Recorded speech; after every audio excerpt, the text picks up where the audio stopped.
Au fil des jours, je me suis habitué à ma nouvelle vie. La maison et la laiterie, où nous étions maintenant bien installés, étaient situées à la sortie du village, sur la route conduisant à Saint-Ouen-la-Tène, en passant par le village de Chéguignard. La laiterie avait été construite à l'emplacement d'un ancien moulin à eau, situé sur le ruisseau nommé le Briou. De fait, un déversoir, datant de la construction du moulin, faisait que la laiterie et son logement se trouvaient sur une île, le cours du Briou se séparant en deux bras, le bras du déversoir passant sous une partie de la maison d'habitation. Un pont permettait l'accès côté route. Un autre pont donnait accès à une maison bourgeoise appartenant à la famille Barrière. Au rez-de-chaussée, notre appartement était composé d'une pièce qui donnait directement sur le bureau de la laiterie, où mon père recevait les clients et les laitiers. Un escalier permettait de monter à l'étage. La cuisine, de taille assez réduite, était installée sous l'escalier, et une porte permettait d'accéder à une souillarde qui était en contrebas. Il fallait descendre une marche pour l'atteindre, et c'est sous cette souillarde que coulait l'eau de la rivière dans le déversoir de l'ancien moulin. Cette pièce était régulièrement envahie par l'eau lors des inondations du ruisseau en hiver. À l'étage, 3 chambres avaient été aménagées. La mienne se trouvait directement au-dessus de la laiterie, à l'endroit où se trouvait la baratte. Tous les matins, dès 5 heures, la baratte permettait de transformer en beurre la crème extraite du lait la veille et mise à fermenter durant la nuit. Au début, je me réveillais lorsque M. Bernier, le beurrier, la mettait en route, mais très vite je m'étais habitué à son roulement continu. Les 2 autres chambres communiquaient et il fallait traverser la chambre de mes parents pour accéder à la 3e chambre qui deviendra plus tard la chambre de ma petite sœur. J'avais fait la connaissance des autres enfants du village. Ils étaient 4. Jean Bernard, dit Nono, son frère Guy, dit Guitou, Guy Bernardin et Claude Aubry, dit Coco. Nono avait 1 an de plus que moi, les 3 autres étaient plus jeunes d'1 an. Guy Bernardin avait un autre frère plus jeune, Michel, dont je ferai la connaissance plus tard. Il ne vivait pas avec lui. Ils étaient orphelins. Leur maman était décédée à la naissance de Michel. Leur père agriculteur avait dû le confier à une sœur pour l'élever. Ils vivaient chichement dans une petite maison peu confortable. Pour rejoindre l'école, nous avions pris l'habitude de passer par un sentier enherbé qui partait des Chêneveaux, un lieu-dit situé à la sortie du village. Le nom de ce lieu-dit venait de l'utilisation qui en était faite autrefois pour faire pousser du chêne-vie dans cette partie de la plaine située en bordure du ruisseau, le Briou. Ce ruisseau avait comme caractéristique d'inonder chaque hiver. La terre y était meuble et composée de tourbe ou de terreau, et elle servait maintenant principalement à la culture d'asperges. Le sentier nous permettait de rejoindre le hameau du Treuil, situé sur la route Mata-Aigre. Nous devions ici traverser cette route et emprunter un autre sentier empierré, qui nous conduisait directement au bas de la côte de Montvinouse. La montée de cette côte se faisait par la route, mais nous n'avions, de ce fait, qu'une faible partie de la distance à parcourir avec le risque de rencontrer des véhicules peu nombreux à cette époque. La distance à parcourir était sensiblement réduite grâce à ces chemins de traverse. Un jour, alors que j'étais dans ma 11e année, j'eus la surprise au retour de l'école d'apprendre qu'une petite sœur était née. Ma mère avait accouché à la maison, comme c'était la coutume à cette époque. Les maternités n'existaient pas, ou étaient peu nombreuses. À la campagne, le médecin de famille faisait office de sage-femme. Pour l'occasion, ma tante Eva était venue s'installer à la maison depuis quelques jours en prévision de l'événement. Cette naissance allait quelque peu bouleverser ma vie. J'allais devoir participer à la surveillance de cette petite sœur. Durant les premiers mois, au cours de l'été, mes parents avaient pris l'habitude de placer le landau sous le marronnier qui se situait dans la cour de la laiterie. Nous avions une petite chienne cocker nommée Mirzette. Cette petite chienne était adorable et habituellement, elle se laissait facilement caresser par les laitiers lorsque ceux-ci venaient au bureau voir mon père et lui apporter leurs documents à la fin de leur tournée journalière. Lorsque le landau de ma petite sœur était à l'ombre, sous le marronnier, la chienne se couchait au pied du landau, et personne, hormis les membres de la famille, ne pouvait approcher. Un des laitiers, un jour, avait essayé de se pencher sur le landau pour voir le bébé. Mal lui en prit. Mirzette avait montré les dents, et le laitier qui insistait avait failli se faire mordre.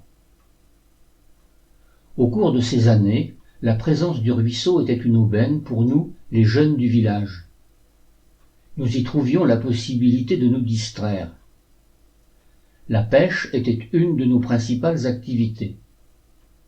Nous allions y pêcher des loches, petits poissons au corps allongé, à la bouche garnie de 3 à 5 paires de barbillons. Ces loches se cachaient sous les pierres. Nous nous armions de fourchettes, nous soulevions les pierres et, d'un geste rapide et bref, nous piquions le dos du poisson. Une fois attrapé, nous enfilions le poisson par les ouïes sur une branche de noisetier que nous avions préalablement taillée en forme de crochet. Il y avait également sous les pierres des épinoches, mais ce petit poisson était hérissé d'épines sur le dos, et pour ne pas nous piquer, nous évitions de les attraper. D'autres fois, armés de lignes rustiques, formées d'un morceau de bambou auquel nous avions attaché un fil nylon terminé par un hameçon et muni d'un bouchon et d'un plomb, nous allions le long du ruisseau, là où il y avait un trou plus profond, et nous y pêchions des vairons. Nous pêchions aussi les vairons à l'aide de bourriches que nous installions dans le lit du ruisseau. Pour augmenter nos chances d'attraper les poissons, nous commencions par construire des petits barrages dans des endroits peu profonds, là où le courant était plus rapide, et nous placions l'ouverture de la bourriche dans le sens inverse du courant. Les vairons, en remontant le fil de l'eau, étaient ainsi conduits à pénétrer dans la nasse. Nous avions aussi d'autres activités le long de la rivière. Nous fabriquions des petits moulins à l'aide de branches de sureau. Là aussi, nous construisions de petits barrages. Des petits moulins une fois installés, nous fabriquions des petits bateaux, toujours en taillant dans des branches d'arbres, et nous faisions voguer ces bateaux d'un barrage à l'autre en nous plaçant à quelques dizaines de mètres les uns des autres. Je me souviens que plusieurs fois, ma mère m'avait confié la garde de ma petite sœur. Elle me demandait de la promener dans sa poussette. Elle devait avoir 2 ans. J'avais installé sa poussette au beau milieu du ruisseau, sur un tas de cailloux situé entre 2 barrages, et elle nous regardait jouer sans rien dire. Je ne pense pas que mes parents avaient eu connaissance de ces faits qui se déroulaient à quelques dizaines de mètres de la maison, sinon je crois bien que le retour à la maison aurait été mouvementé. Lors d'un Noël, mes parents m'avaient offert un ballon de football. À cette époque, les ballons n'étaient pas aussi évolués qu'aujourd'hui.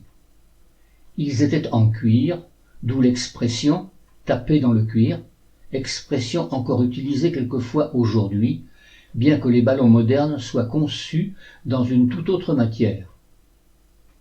À l'intérieur de l'enveloppe, il y avait une chambre à air en caoutchouc qu'il fallait gonfler à l'aide d'une pompe à vélo, ou en soufflant à l'aide de la bouche, puis il fallait attacher solidement l'orifice afin que l'air ne puisse pas s'échapper trop facilement. Ce n'était pas très pratique et le ballon ne restait pas gonflé très longtemps, aussi son utilisation était-elle conditionnée au bon vouloir de mon père qui devait aider à son gonflage.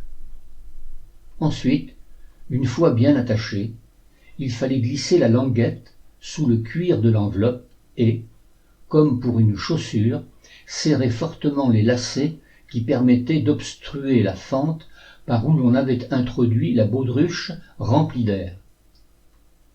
Gare à celui qui recevait le ballon sur le crâne lorsque cette excroissance se trouvait en face du front du joueur. Le gonflage terminé, j'allais rejoindre mes camarades de jeu. Nous allions dans une prairie marquée des buts, à l'aide de vêtements posés à même le sol, et nous pouvions nous livrer à notre sport favori. Là encore, ma petite sœur assistait à notre partie de ballon, sagement assise dans sa poussette. Le Briou n'était pas un ruisseau très poissonneux. En dehors des vairons, des loches et des épinoches, il n'y avait guère que des anguilles qui se dissimulaient dans les anfractuosités de la rive. Nous voyions passer, quelquefois, un pêcheur muni d'un instrument de sa fabrication, formé de 2 tiges de bois d'1 mètre environ, fixées à angle droit. Il avait installé un fil en nylon le long de ce cadre de bois, fil terminé par un hameçon recouvert d'un ver de terre. Cet instrument lui permettait de sonder les trous de la rive, d'y introduire sa ligne en attendant une touche et une prise éventuelle. Un jour, notre facteur proposa à mon père de tendre la nuit une ligne de fond afin d'espérer une prise. Ils se munirent d'un fil de nylon de section suffisamment importante pour résister jusqu'au petit matin en cas de prise, et ils y fixèrent un gros hameçon. Le soir venu, mon père alla placer sa ligne dans le lit du ruisseau, à l'arrière du bâtiment, là où, pensait-il, il aurait le plus de chances de tenter une anguille. Au petit matin, avant le lever du jour, mon père alla relever sa ligne. Quelle ne fut pas sa surprise de retrouver le fil de nylon dépourvu de l'hameçon. Une anguille avait mordu pendant la nuit, puis avait cassé le fil censé pourtant résister. Cela dura pendant toute une semaine. Chaque soir, une nouvelle ligne était tendue, et chaque matin l'hameçon avait disparu. Il fut décidé de tenter une dernière fois l'expérience. Mais cette fois-ci, mon père et le facteur utilisèrent une corde en chanvre tressée, au bout de laquelle un gros hameçon avait été fixé. Le lendemain matin, au moment du levage de la ligne, mon père n'en crut pas ses yeux. Une énorme anguille se débattait au bout du fil. Au passage du facteur, ils prirent le temps de la mesurer. Elle était vraiment énorme. Elle mesurait 76 cm de long, et son tour de taille, à l'endroit le plus large, était de 16 cm. Ils ont dû également la peser, mais là, je ne me rappelle plus de son poids. Ils décidèrent de la dépouiller et de se la partager. Ma mère la cuisina en matelote, car elle était trop grosse pour en faire une fricassée.